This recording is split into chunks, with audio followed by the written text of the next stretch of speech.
Assalamualaikum warahmatullahi wabarakatuh. Salam sejahtera untuk kita semua. Baiklah, pada kesempatan kali ini izinkan saya untuk memperkenalkan diri terlebih dahulu. Perkenalkan, nama saya Dr. Nadia Alinda Rahmi Eskom Mkom. Saya adalah salah satu dosen di kampus Universitas Putra Indonesia YPTK Padang.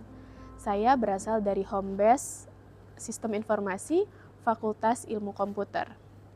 Video ini kami buat sebagai salah satu bentuk syarat dalam sertifikasi dosen pada tahun 2025, yaitu sebagai persyaratan diri dosen dalam unjuk kerja Tridharma Perguruan Tinggi atau yang biasa kita kenal dengan PDD UKT-PT, khususnya di bidang pengajaran. Dalam video ini, saya akan memaparkan sebuah pengajaran atau sebuah video dengan mata kuliah Big Data dengan metode DIA, di mana DIA merupakan Delivery, Interaction, and Assessment. Delivery merupakan yang mana dosen akan menyampaikan materi pembelajaran bisa berupa medianya ada video, presentase, ataupun dengan materi-materi yang tertulis. Sementara untuk interaction merupakan interaksi yang terjadi antara seorang mahasiswa dengan seorang dosen, contohnya seperti adanya diskusi, tanya jawab, ataupun dilaksanakan membuat seperti forum online. Dan yang ketiga adalah assessment. Assessment merupakan untuk melakukan penilaian atau mengukur bagaimana pemahaman mahasiswa, bisa kita lihat dari kuis, latihan, tugas, persentase, ataupun hal-hal penilaian lainnya. Contoh dari DIA sendiri adalah bagaimana dosennya menjelaskan semua materi perkuliahan, baik secara langsung maupun tidak langsung, atau sinkronus maupun asinkronus. Kemudian mengadakan sebuah diskusi kecil atau diskusi online dan memberikan tugas, bisa berupa tugas presentase, kuis, ataupun tugas lainnya kepada mahasiswanya. Big Data. Big Data merupakan mata kuliah wajib untuk mahasiswa semester 5. Mata kuliah ini terdapat pada semester ganjil dan memiliki bobot sebanyak 3 SKS. Setelah saudara atau mahasiswa mempelajari mata kuliah Big Data, kita harapkan saudara atau mahasiswa dapat yang pertama, memahami fenomena, framework, atau peluang dan tantangan dari Big Data itu sendiri. Yang kedua, memahami konsep, teori, framework dari aktivitas data analitik. Yang ketiga, mampu memilih dan melakukan aktivitas data analitik yang sesuai dengan konteks masalah bisnis yang dihadapi. Dan yang keempat adalah bagaimana saudara mampu membuat model deskripsi dan prediksi menggunakan data yang tersedia. Setelah terjadinya atau tercapainya 16 kali pertemuan selama satu semester, mahasiswa akan mampu memahami fenomena, framework, dan tantangan yang berhubungan dengan Big Data. Yang kedua, memahami konsep teori dan framework dari aktivitas data analitik itu sendiri. Yang ketiga, mencari pattern dan insight dari data. Yang keempat, memahami peran algoritma dalam manajemen Big Data dan masalah kompleksitas pengaturan serta perhitungan dari Big Data. Yang kelima, memahami fenomena network data. Contohnya bagaimana adalah implementasi, peluang, dan tantangan social network for business. Yang keenam, memahami konsep memodelkan fenomena dari data, prediksi dari data, dan konsep data mining. Yang ketujuh adalah memahami konsep data mining yang berupa regresi. Yang kedelapan adanya klasifikasi dan clustering. Yang kesembilan adanya association rules meaning. Dan yang ke-10 adalah tantangan dari peluang data itu sendiri. Berikut akan saya tampilkan cuplikan video pembelajaran proses saya tentang salah satu algoritma yang berkaitan dengan Big Data, yang mana algoritmanya yang kita angkat pada pertemuan kali ini adalah algoritma K-mean clustering. Selamat menyaksikan videonya. Baik, Assalamualaikum warahmatullahi wabarakatuh. Waalaikumsalam warahmatullahi wabarakatuh. Baik, sebelum kita memulai perkuliahan pada pagi hari ini, marilah sama-sama kita berdoa kepada Allah Subhanahu wa Ta'ala. Semoga apa yang akan kita kerjakan nanti bisa menjadi amal ibadah dan ilmu yang bermanfaat untuk kita semuanya. Silakan semuanya berdoa menurut agama dan kepercayaan masing-masing. Berdoa dimulai.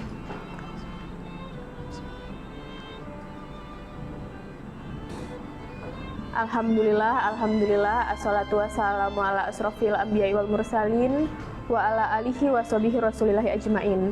Pertama dan terutama sekali, marilah kita panjatkan puji syukur kehadirat Allah Subhanahu wa Ta'ala, yang mana berkat rahmat dan karunia dari Allah lah pada pagi hari ini kita masih bisa melaksanakan aktivitas perkuliahan. Salawat beriringan salam tidak lupa pula kita kirimkan kepada Nabi besar kita, Nabi Muhammad SAW, dengan melafazkan Allahumma sholli ala Muhammad wa ala ali Sayyidina Muhammad. Selanjutnya kita akan mengikrarkan 12 prinsip.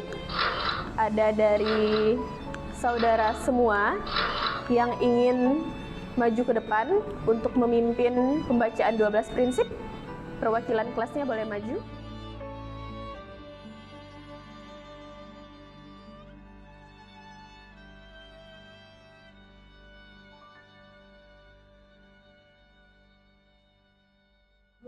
Prinsip dasar UPI YPTK Padang. 12 prinsip dasar UPI YPTK Padang. Kami Sivitas Akademika. Universitas Putra Indonesia YPTK Padang selalu. Universitas Putra Indonesia YPTK Padang selalu. 1. Menyayangi sesama. 2. Berlaku jujur. 2. Berlaku jujur. 3. Bertanggung jawab. 3. Bertanggung jawab. 4. Menegakkan disiplin. 4. Menegakkan disiplin. 5. Berlaku adil. 5. Berlaku adil. 6. Berkolaborasi dan bersatu. 6. Berkolaborasi dan bersatu. 7. Meningkatkan kreativitas. 7. Meningkatkan kreativitas. 8. Belajar dan berilmu. 8. Belajar dan berilmu. 9. Mencegah kemungkaran. 9. Mencegah kemungkaran. 10. Menjaga kedamaian. 10. Menjaga kedamaian. 11. Mensyukuri nikmat. 11. Mensyukuri nikmat. 12. Berlaku sabar. 12. Berlaku sabar. UPI YPTK satu visi. UPI YPTK Satu visi. Dah, silakan semuanya duduk kembali.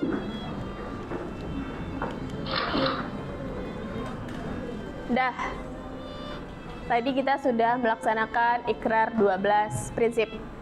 Jadi sebelum masuk materi untuk hari ini, saya mau kasih sedikit wejangan dulu untuk saudara-saudara sekalian.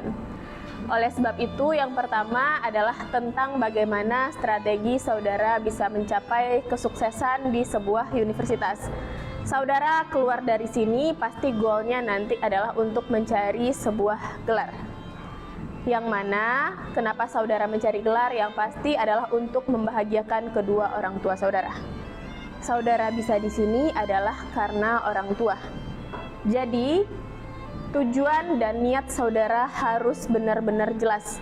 Mulai dari sekarang, tujuan dan niatnya harus dibuat menjadi lebih baik, menjadi lebih lurus untuk mendapatkan goal terakhir. Kemudian saudara harus punya nih target IP. Pada mata kuliah ini, saudara kira-kira pengen nilainya gimana? Pengen nilainya yang baguskah atau yang biasa-biasa saja? Nilai itu didapatkan berdasarkan hasil dan kontribusi yang akan saudara lakukan selama 16 kali pertemuan. Untuk pertemuan sekarang, materi kita sudah masuk yang namanya adalah hitung-hitungan, yang mana kita akan belajar tentang sebuah algoritma, yaitu adalah algoritma key-mean clustering. Jadi, bagi yang belum pernah belajar, kita sama-sama belajarnya. Belajarnya kita mulai dari nol, kita mulai dari dasar. Yang pertama nanti kita akan mengetahui apa saja yang bisa didapatkan dari sebuah algoritma key-mean clustering. Kemudian bagaimana langkah-langkahnya. Nanti bakal ada contoh soal biar saudara lebih mudah untuk memahaminya. Dah, yang pertama adalah penjelasan tentang si key-mean clustering. Apa sih key-mean clustering? Pasti saudara bertanya-tanya. Untuk apa gunanya si key-mean clustering? Di sini, key-mean clustering merupakan algoritma N cluster yang mana dia berdasarkan K objek, di mana syarat K-nya harus lebih kecil daripada N-nya. Jadi di sini K lebih kecil daripada N. K itu apa? K itu adalah klaster yang akan saudara bentuk. sedangkan N objeknya adalah datanya. Kemudian secara umum, K-mean clustering merupakan salah satu metode data untuk mengklaster atau mengelompokkan segala sesuatunya. Apa saja yang bisa dikelompokkan, banyak yang bisa dikelompokkan. Yang mana untuk contoh soal di pertemuan kali ini, dia akan mengelompokkan dua kelompok. Jadi N saudara nanti ada berapa? N-nya adalah banyak data. Sementara K-nya adalah cluster. Jadi misalnya nanti total datanya ada 12 nih. Dari 12 itu, saudara pengen mengelompokkan dua. Ada yang baik dan ada yang sangat baik. Oleh sebab itu, K-nya harus lebih kecil daripada si N-nya. Bagaimana cara menghitungnya? Dia punya beberapa langkah. Langkah yang pertama, saudara adalah untuk menentukan jumlah klaster. Jadi, untuk soal ini, saudara harus tahu dulu nih. Misalnya nanti ada soal. Langkah yang pertamanya adalah saudara harus menentukan jumlah klasternya berapa. Setelah menentukan klaster, baru kita tahu nih, untuk soal ini kita maunya 2 klaster kah, 3 klaster kah, sampai N klaster berapa yang saudara mau. Yang kedua, saudara harus menentukan nilai sentroidnya. Nilai sentroid ditentukan secara acak. Sedangkan menentukan nilai sentroid iterasi berikutnya, dia punya rumus. Yang mana rumusnya adalah 1/N sigma dari K1, K0 sampai K-nya N kali XI-nya. Untuk yang langkah yang ketiga, saudara harus menghitung jarak antara titik sentroid dengan titik yang berada pada tiap objek. Yang mana rumusnya adalah Euclidean distance. Euclidean distance sama dengan akar dari XI kurang SI dikuadratkan ditambah YI kurang TI dikuadratkan. Jadi XI kurang TI dulu dikurang, kemudian ditambah YI kurang TI dikuadratkan. Baru terakhirnya saudara tarik perhitungan akar. Yang keempat langkahnya yaitu adalah mengelompokkan objek untuk menentukan anggota klaster berdasarkan jaraknya. Yang kelima atau langkah terakhirnya mengulangi ke tahap 2 hingga nilai sentroid yang dihasilkan itu adalah tetap, yang mana nilainya harus konsisten. Baru saudara boleh berhenti. Kalau sudah berhenti berarti datanya sudah sesuai dengan apa yang kita harapkan. Biar lebih paham, kita masuk kepada contoh soal. Di sini kita punya data yaitu ada sebanyak 12 orang staf. Dari 12 staf tersebut, kita gunakan algoritma K-mean clustering untuk membuat 2 kelompok atau 2 klaster. Jadi K saudara untuk soal yang di sini ada berapa? K-nya ada 2, N-nya ada 12. Jadi sudah sesuai dengan rumus awal kita tadi. K harus lebih kecil daripada N. K-nya di sini ada 2 dan N-nya di sini ada 12. Berarti langkah yang pertama saudara sudah dapat nih. Tadi langkah pertamanya adalah menentukan jumlah klaster. Klasternya saudara sudah buat menjadi 2. Langkah selanjutnya yang mana tadi menentukan pusat awal klaster sentroidnya adalah secara acak. Untuk soal ini kita ambil sentroidnya adalah data yang kedua dan data yang kelima. Dia boleh acak nih. Boleh saudara maunya nanti 1, 3, 4, 6, 7, 8 itu adalah bebas. Tapi untuk belajar kali ini, untuk pada pertemuan kali ini kita ngambilnya dari data kedua dan data yang kelima. Data yang kedua dan data yang kelima kita ambil dari mana? Kita kembali lagi nih ke yang tabel yang sini. Jadi data yang kedua itu berarti adalah namanya si Didi. dan yang kelima adalah si putri.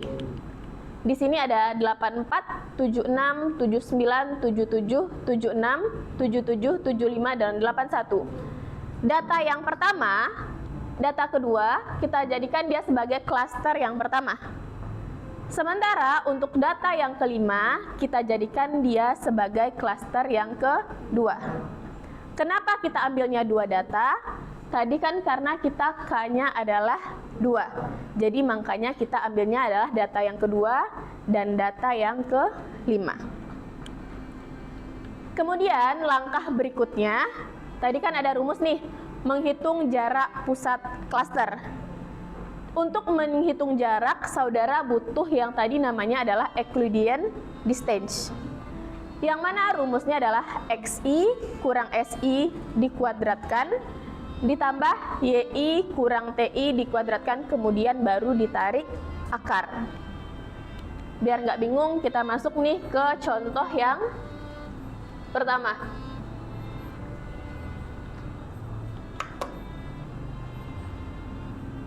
Mungkin bertanya-tanya nih, karena dari mana datangnya 84, 79, 76, dan 75.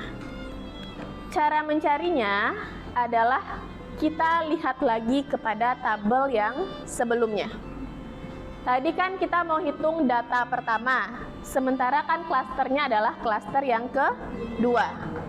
Jadi, dia melakukan pengurangan XI kurang, berarti 84 kurang 79 ditambah 76 kurang 75 sampai dengan nilai yang ke-8, 81 kurang 80. Nih, kembali lagi ke proses pengerjaannya. 84 kurang 79 dikuadratkan, ditambah 76 kurang 75 dikuadratkan, sampai yang terakhir adalah 81 kurang 80 dikuadratkan. Ke bawahnya itu adalah matematika bagaimana saudara menghitungnya. Saudara kurangkan dulu, baru nanti dipangkatkan. Setelah saudara pangkatkan terakhir, jangan sampai lupa untuk tarik akarnya. Karena kalau tidak saudara tarik akarnya, tidak akan sama hasilnya dengan 10,44. Ada yang mau maju untuk data yang kedua?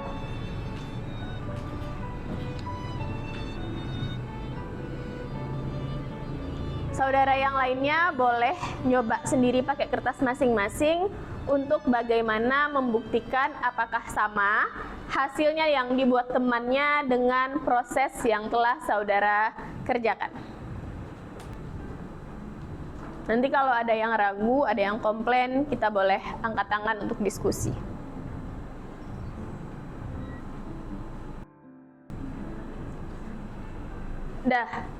Ternyata yang dibuat temannya sesuai dengan yang ada di slide. Tapi mungkin ada yang bertanya juga nih, C2 itu didapatkannya dari mana? Tadi kan datanya kita ada dua klaster. Ada data yang kedua dan data yang kelima. Untuk C2 ini berarti pengurangannya adalah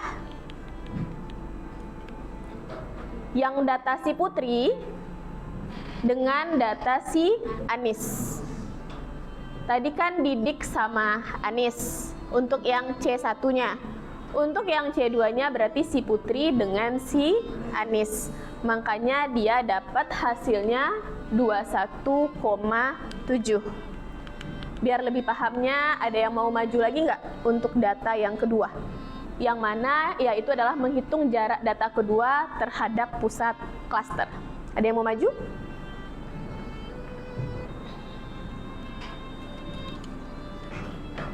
Berarti ini data 1, yang saudara adalah data yang kedua.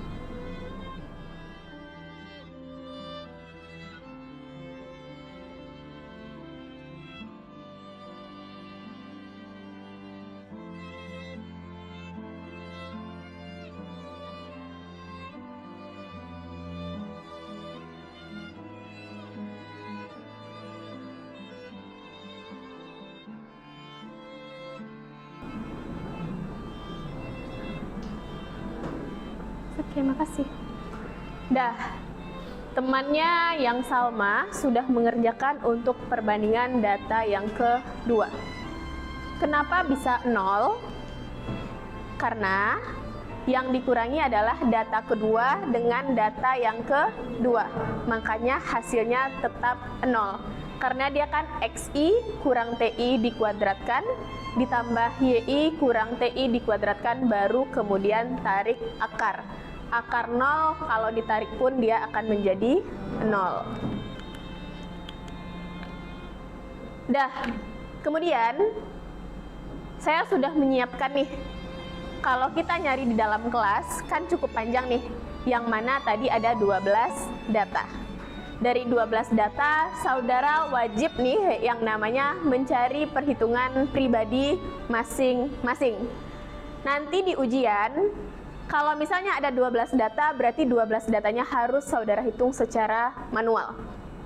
Kenapa? Kan pembanding nih antara data satu dengan data yang sebelumnya. Ini baru sampai iterasi yang pertama. Masih panjang prosesnya, Bu. Masih. Kita lanjut ya. Ini sudah sampai C1 dengan yang C2. Kemudian, yang ketiga, kita adalah melakukan pengelompokan data. Kok bisa, Bu, 101001? Jadi, dari data ini, biar kita sama-sama enak, sama-sama gampang, kita bikin nih. 1 itu untuk apa, dan 0 itu untuk apa. Ini functionnya apa? Jadi kita sepakati. Nanti kalau misalnya 10 saudara ganti dengan AB itu boleh. Yang mana 10 itu adalah hanya proses simbolnya saja. Agar saudara bisa lebih paham.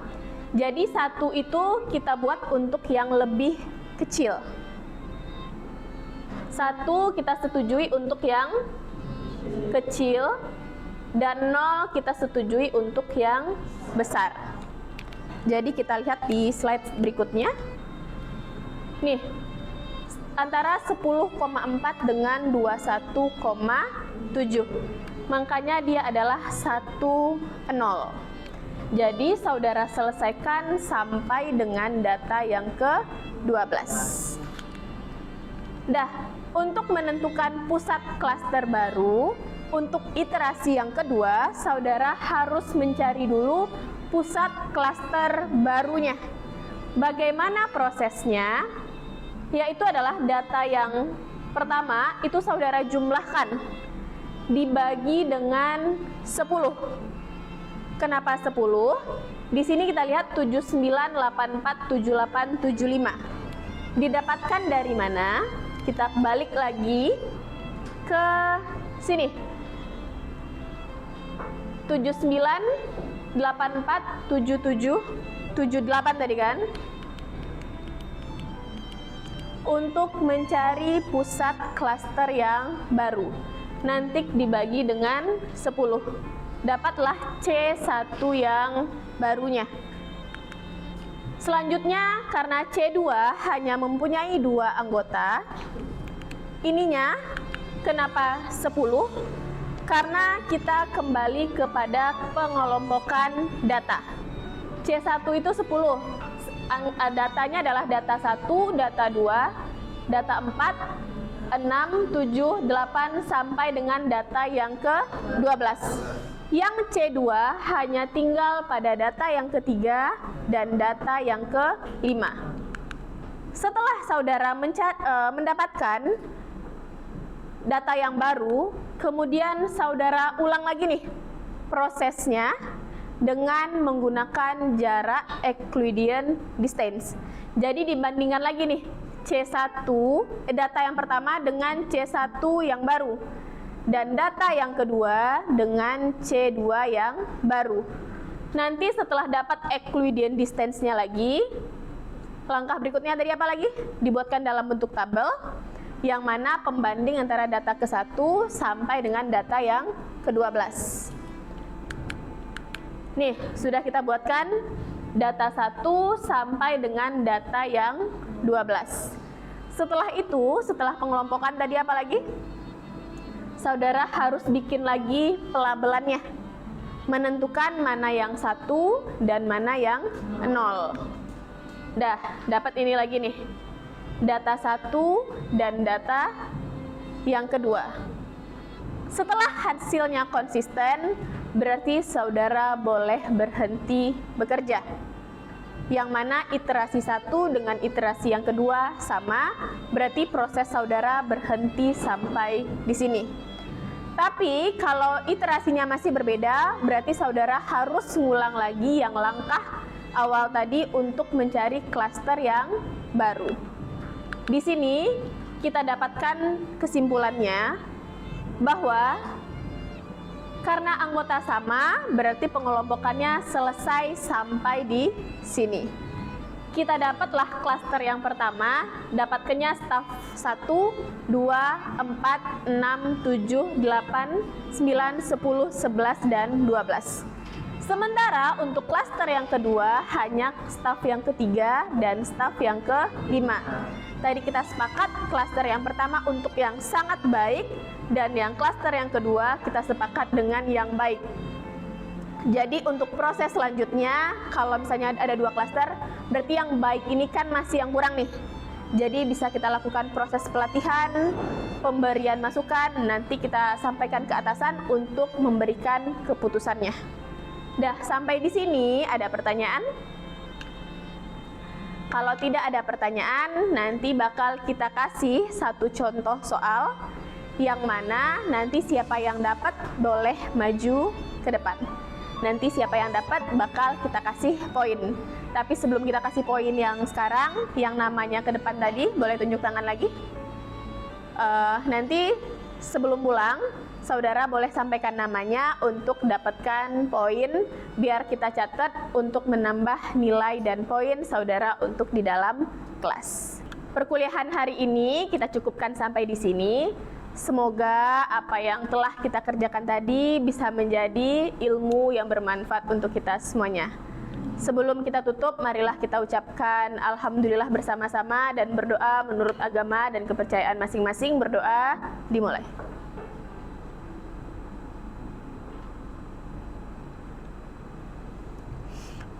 Kesempurnaan hanyalah milik Allah Subhanahu wa taala dan kekurangan adalah datangnya kita sebagai manusia.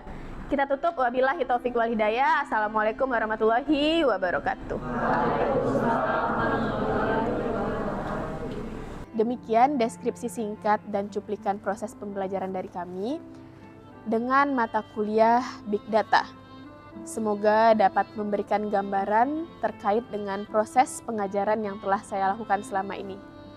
Sekali lagi, saya mengucapkan terima kasih kepada seluruh tim penilai dari sertifikasi dosen pada tahun 2025, terkhususnya kepada Direktorat SDM Dirjen Dikti dan Ristek dan juga Kemendikbud-Ristek Dikti. Saya juga mengucapkan terima kasih kepada Universitas Putra Indonesia YPTK Padang, Fakultas Ilmu Komputer, rekan sejawat, serta mahasiswa-mahasiswa UPI YPTK. Demikian penyampaian yang dapat saya sampaikan. Terlebih dan terkurang saya mohon maaf. Wabillahi taufik wal hidayah. Assalamualaikum warahmatullahi wabarakatuh.